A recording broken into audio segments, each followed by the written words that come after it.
4,000 lost jobs since January due to COVID-19 and its effect. They include highly professionals, technician and associate professional, highly skilled workers comprising managers.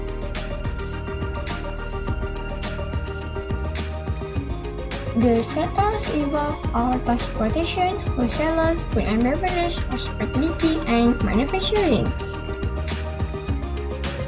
It was estimated that 75% of the total numbers of workers who lost their jobs were from the B40 group earning 4,000 and below.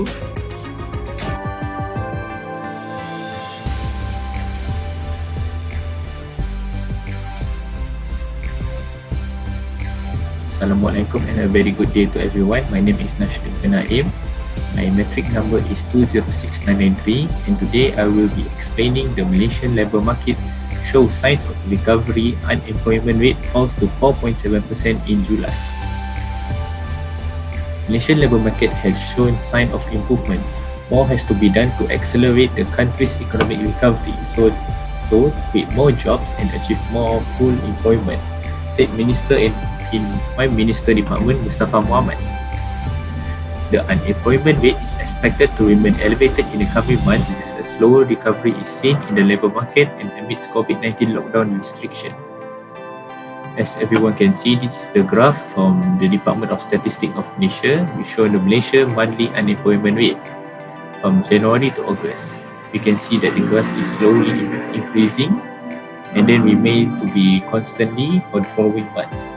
The Statistics Department reported today that Malaysia unemployment rate remained unchanged at 4.7% in August. Employment recorded a marginal increase of 0.5% month-on-month to 15.15 million people in August. UOB Global Economic and Market Research said that the moderation in employment gains and narrower declines in unemployment is in sync with other economic data that suggests a slower recovery in August. The recent surge in COVID-19 infection and tightening the movement control order in Sabah, Selangor, KL and Putrajaya are expected to put strain on the labour market recovery. The unemployment rate is expected to remain elevated between 4.7% and 5% in the coming months, the research house said in a note. As everyone knows, people keep losing their job. Mr.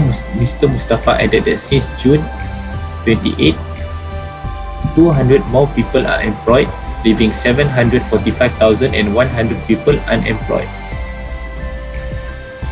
Mr. Mustafa added that an additional 104,300 people were also temporarily jobless as their jobs were terminated temporarily, but clarified that there were no terms as an unemployment as they still had their jobs and would return to work eventually. He, however, explained that a majority of economic sector currently showed an increase in labour usage since June, especially in the service, transport, information technology and communication sector. The Industrial Production Index, which includes three main sectors which are mining, manufacturing and electronics, saw a 2.1% growth in July. This is the picture of Department of Statistics Malaysia showing the labour force measure July 2020. It shows decrease from June to July, and employed people also decrease and unemployed increased people. These show the statistics unemployment category.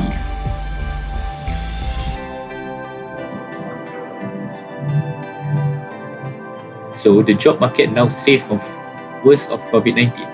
Socio-Economic Research Centre Executive Director Lee Heng-Gui said that the country jobs market seems to have survived the worst pandemic.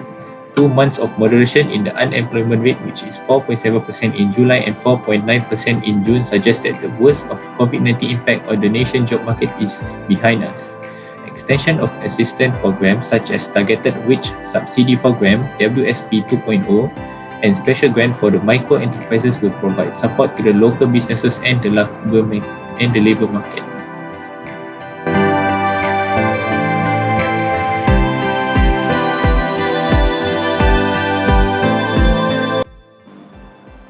On November 6, 2020, Budget 21 centered on 4 broad themes: which is caring for the people, stirring the economy, promoting sustainable living, enhancing public service delivery, and last but not least, shone a particular spotlight on the importance of helping Malaysia's workers weather the COVID-19 storm. Following this debate, important questions to ask include which workers have been at most risk of losing their jobs? How likely are the policies announced in the budget to help these at-risk workers? And what additional policies will be needed to facilitate a jobs recovery? New research published by the World Bank in conjunction with the Institute of Southeast Asian Studies (ISEAS) shows that Malaysian workers who cannot work from home or whose jobs require high levels of physical contact with others are most vulnerable to job losses during the COVID-19 crisis. The most at-risk workers typically have only relatively precarious sources of income and little savings. Frequently, they also have no access to the Employment Insurance System or EIS, the Employees Provident Fund (EPF), or other social insurances that can help covered workers weather the crisis. This means there is a need for consistent and continuous government support as long as the crisis persists, especially for households in the bottom 40% of the income distribution, or the B40. Budget 2021 provides a range of welcome measures that will help safeguard the jobs and livelihoods of the B40. Several programs for upskilling and reskilling, as well as the employment and re-employment of workers, were announced. These include expansions of existing programs such as the Penjana Kerjaya program and the introduction of new ones such as the Short-Term Employment Program or MyStep that guarantees employment for 50,000 workers. The extension of the job search allowance by 3 months expands the safety net available for retrenched workers as they seek re-employment. The new cash transfer program, Bantuan Prihatin Rakyat (BPR), provides a higher level of benefits and covers a larger group of households compared to its precursor, Bantuan Sara Hidup (BSH). The benefits from the social assistance programs implemented by the Department of Social Welfare have also been increased.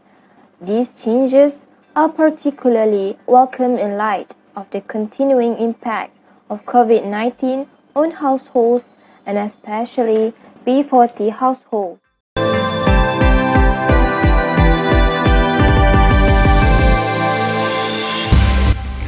One of the main effects of losing job during this pandemic is our mental health. Many Malaysians lost their income and terminated from job, which affect their mental health. With the government implementation of MCO in March, numerous non-essential business has come to halt. Losing a job disrupts one's mental health, bringing in an array of feelings which include depression and anxiety. Malaysia's unemployment rate increased to 5.3% in May 2020 from 5% in April 2020, as the number of unemployed persons rise from 47,300 to 826,100 individuals, according to the Statistics Department. This is the data that has been taken in all countries, which it shown that the number of unemployment start rises in April 2020. In KFF tracking poll conducted in mid-July, 53% of adults in the US reported that their mental health has been impacted due to worry and stress over the coronavirus. It shows that the losing job during this pandemic can affect someone's mental health.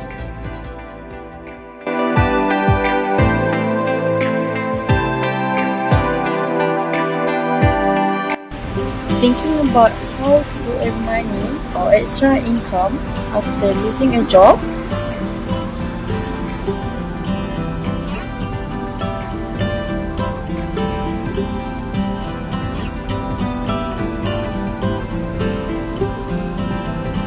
So, here are some of the solutions where you can get the extra income. First, you have been browsing through shopping platforms like Lazada and Shopee endlessly during the Sudut Rumah MCO. But these platforms have always been at the center of it, or pandemic or not. It's clear that e-commerce is the present and the future, and it also saves the cost and time. Raya coming out, and people generally depending on food to survive. There's always an opportunity to earn some extra income through baking and cookies.